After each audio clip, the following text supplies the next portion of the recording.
Bamada waliwo olutalo olugenda maaso wakati w'omusumba Bugingo teekako n'endiga ya Calvin Kayanja. Pastor Bugingo yakava ku TV kati okubanga alangira abo bonna abazze okumukyalira naye nga banonye content.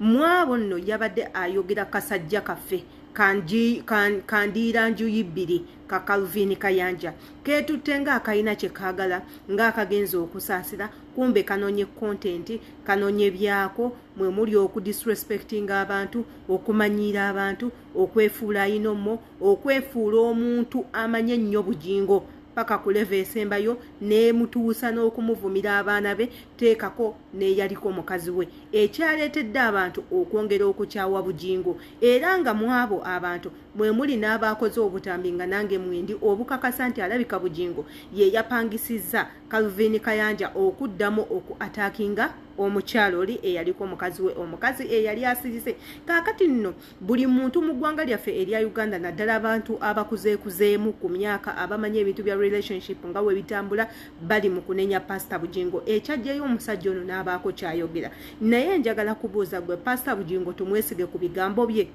oba nedda golowooza Pastor Bugingo ye yatumye akasajja kano okuddamu okuggulawo olutalo olwali luzikidde oba lugezigezi lwa kano inze naawe yenze Shila Adita tuula ku channel yaffe eno kwe kuli byosinga okwagala era byonoonya gwe subscribinga kwata ku kade buli video gye tuteeka yeekutuukeko ate era okomentinge nga gwe omu ku ba subscriber ngaba counselors ngaba motivational speakers betulina ku eno channel mu comments zammwe tuyigiramu ebintu bingi nnyo ekyo saagala obeere ng'okyerabira tugendako mu Katambi Calvin Kayanja bw'asitudde ekkuuli naddiza Pastor Bugingo omuliro n'amugamba yadde ebyo byonna wabyogedde nze sigenda kwetondera nayogedde kye nayogedde katugendeko mu Katambi ate era tubeere nga tukomawo oyagala nkuuma ekyama ng'abaana ab'entumbwe zo bali mu kusaavinga interest z'abalabe bo olw'okuba waliwo pastor yabazaala obukulu gw'otakolagana naye gwe mwewalana naye basalawo nnyo okumulaga nti ye mulungi ennyo mu nsi eno ebbanga ettono ly'abalabidde keeko nno Akatambi Calvin Kayanja ng'ali mu kuddiza Pastor Bugingo omuliro ng'amugamba byonna obyogedde mbiwulidde naye nze sigenda kukwetondera singa nabadde wakwetondera nandibadde nkikola luli ne wekituuse wano sikyasobola lwa nsonga nange nnina ensonga zange ezankutteko nga nze omuntu. Now here comes my question.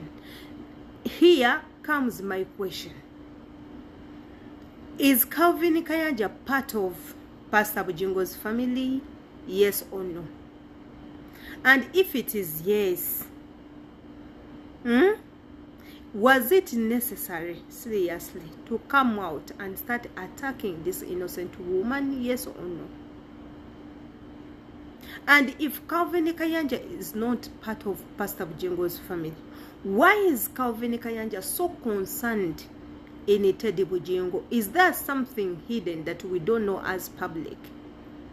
Era njagala mbuuze ng'abana Uganda ki ekibaleetera okumanyiira abantu ne mutuuka n'obbayingira mu ggumba igwe omuntu n'omulemerako ebintu byaggwadda ovuddeyo weetaddemu ogusimu gw'olikodinza ogutambi ogw'ekisiru okugenda oleka everyone shaking okoze ogutambi oli mu kuvuma omukazi takuliiko okoze ogutambi oli mu attackinga abaana b'omukazi takuliiko. Abana Uganda, when will you ever mind your business? When will Ugandans ever mind their businesses? Ever Ugandans are off page.